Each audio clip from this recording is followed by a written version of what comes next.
तो hello friend, very good morning. मैं Ayushi Mishra GK craze by MD classes में आपका स्वागत करती हूँ। तो आप जैसा कि स्क्रीन में देख रहे हैं कि आज हम बात करने वाले हैं कांग्रेस की स्थापना और उनके प्रमुख अधिवेशन के बारे में। तो बिना टाइम को गवाए हुए चलिए हम स्टार्ट करते हैं यहाँ पर, क्योंकि 10 मिनट में आपको सारी महत्वपूर्ण जानकारियां हैं उनके बारे में हम यहाँ पर बात करेंगे। ठीक है, तो सबसे पहले कांग्रेस की स्थापना की बात करते हैं। तो कांग्रेस की जो स्थापना है वो किसने करी थी? एहो ह्यूम ने करी थी। याद रखिएगा, किसने करी थी?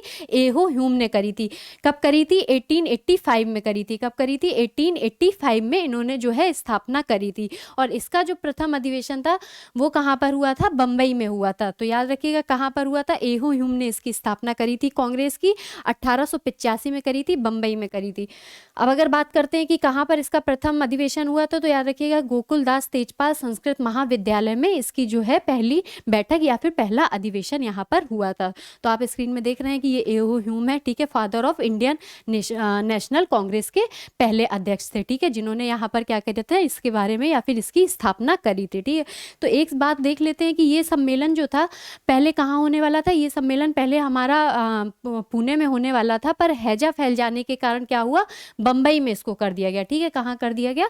बम्बई में कर दिया गया। ठीक है, अब देखते हैं कि हम कांग्रेस अधिवेशन कब और कहां पर हुआ। ठीक है, कब और कहां पर हुआ, तो यानी कि इसके जो महत्वपूर्ण अधिवेशन उनके बारे में बात करते हैं। तो सबसे पहला जो अधिवेशन है वो हमारा कब है?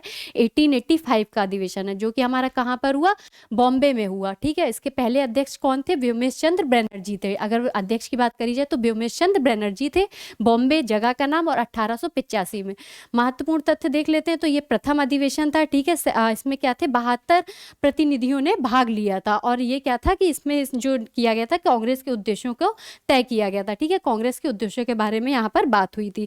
फिर अगर हम नेक्स्ट अधिवेशन की बात करते हैं तो हमारा 1886 का अधिवेशन हो जाता है, जो कि कलकत्ता में हुआ था। ठीक है, इसके अध्यक्ष कौन थे? हमारे दादा भाई नौरोजी, जो कि एक पारसी नेता थे। महत्वपूर्ण तथ्य की बात करें तो यहाँ पर क्या हुआ था? कांग्रेस तथा नेशनल कांग्रेस का क्या हो गया था? विलय हो गया था। और यहाँ पर अगर बात करी जाए तो 436 लोगों ने इसमें क्या किया था? भाग लिया था इस अधिवेशन में। फिर नेक्स्ट अधिवेशन की बात करते हैं, जो हमारा 1887 में हुआ था, फिर जो मद्रास में हुआ था। और इसके अध्यक्ष कौन थे? हमारे सैयद तैयब जी थे। ठीक है, बरुद्दीन तैयब जी थे। अगर इसकी महत्वपूर्ण बिंदु की बात करी जाती तो ये कैसे अध्यक्ष थे? हमारे प्रथम मुस्लिम अध्यक्ष थे। ठीक है, कैसे अध्यक्ष थे? प्रथम मुस्लिम अध्यक्ष थे। फिर अगर हम बात करते हैं तो हमारा नेक्स्ट अधिवेशन आता है 1888 का, ठीक है, जो कि इलाहाबाद में हुआ था, जिसके अध्यक्ष कौन थे?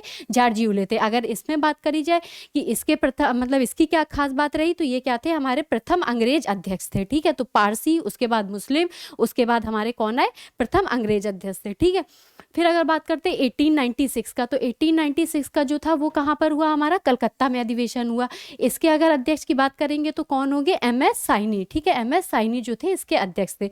महत्वपूर्ण तत्वों की बात करते हैं तो कांग्रेस मंच में पहली बार क्या हुआ था? वंदे मातरम का गान हुआ था। ठीक है, किसका गान हुआ था? तो याद रखिएगा, इसका महत्वपूर्ण पॉइंट क्या है कि यहाँ पर पहली बार ऐसा अध्यक्ष में या कि अध्यक्ष के तौर पे इसमें क्या हुआ था कि वंदे मातरम गाने को हम लोग ने गान किया था। ठीक है, फिर आता है 1906 का अधिवेशन। 1906 के अधिवेशन में हमारा कलकत्ता का अधिवेशन था, जिसके अध्यक्ष कौन थे? हमारे दादा भाई नौरोजी थे। ठीक है, इसके महत्वपूर्ण बिंदुओं की बात करें तो इसी अधिवेशन में सबसे पहले स्वराज शब्द की हम लोगों ने मतलब स्वराज शब्द का प्रथम बार उपयोग किया गया था। ठीक है, तो याद रखिएगा स्वराज शब्द हमारा दादा भाई नौरोजी 1906 के अधिवेशन में। फिर 1911 का अधिवेशन आता है, जो कि हमारा कहाँ होता है? कलकत्ता में होता है। ठीक है, विषम नारायण दत्त जो थे इसके क्या थे? अध्यक्ष थे। अगर इसकी महत्वपूर्ण बिंदुओं की बात करें तो पहली बार ही क्या हुआ था?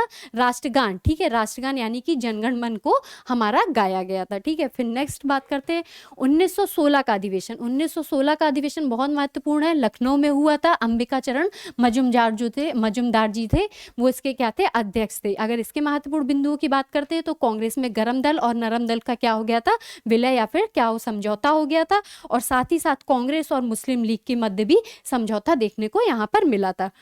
फिर नेक्स्ट बात करते हैं 1917 का अधिवेशन, जो कि हमारा कहाँ हुआ था? कलकत्ता में हुआ था। एनी बेसेंट इसकी क्या थी? अध्यक्ष थी। अगर महत्वपूर्ण तथ्यों की बात करी जाए तो ये क्या थी? प्रथम महिला अध्यक्ष थी। कैसी थी? प्रथम महिला अध्यक्ष थी। ठीक है, फिर नेक्स्ट की बात करते हैं तो 1924 का अधिवेशन, जो कि बेलगाम और कर्नाटक में हुआ था। उसके अध्यक्ष की बात करें तो महात्मा गांधी की अध्यक्षता में हुआ था। इसमें क्या हुआ था कि एक बार कांग्रेस और मुस्लिम लीग फिर से क्या हो गए थे? अलग अलग हो गए थे। क्या हो गए थे? कांग्रेस और मुस्लिम लीग फिर से अलग अलग हो गए थे।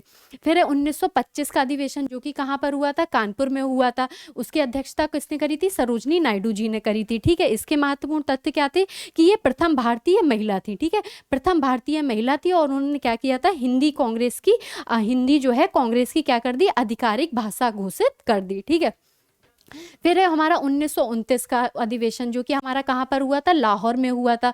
किसकी अध्यक्षता में हुआ था, जवाहरलाल नेहरू की अध्यक्षता में हुआ था। और यहाँ पर क्या किया गया था, पूर्ण स्वराज का प्रस्ताव रख दिया गया था। ठीक है, किसका, पूर्ण स्वराज का प्रस्ताव रख दिया गया था।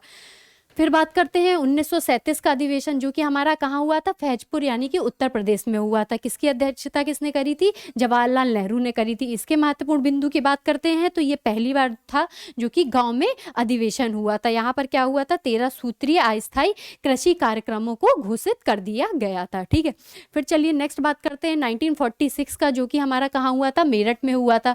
ठीक है, आचार्य JB कृपलानी क्या थे, इसके अध्यक्ष थे। अगर इसके महत्वपूर्ण बिंदु की बात करी जाए तो स्वतंत्रता प्राप्ति के समय कृपलानी ही क्या थे, हमारे कांग्रेस के अध्यक्ष रहे थे। ठीक है, स्वतंत्रता प्राप्ति के समय से कृपलानी ही अध्यक्ष रहे कांग्रेस के। ठीक है, तो ये सेशन जो है वो यहीं पर ही खत्म होता है।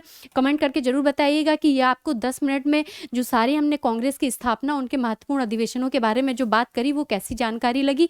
कल हम एक नए टॉपिक के साथ आपके पास फिर यहीं पर उपस्थित होंगे। तब तक के लिए गुड नाइट, बाय बाय।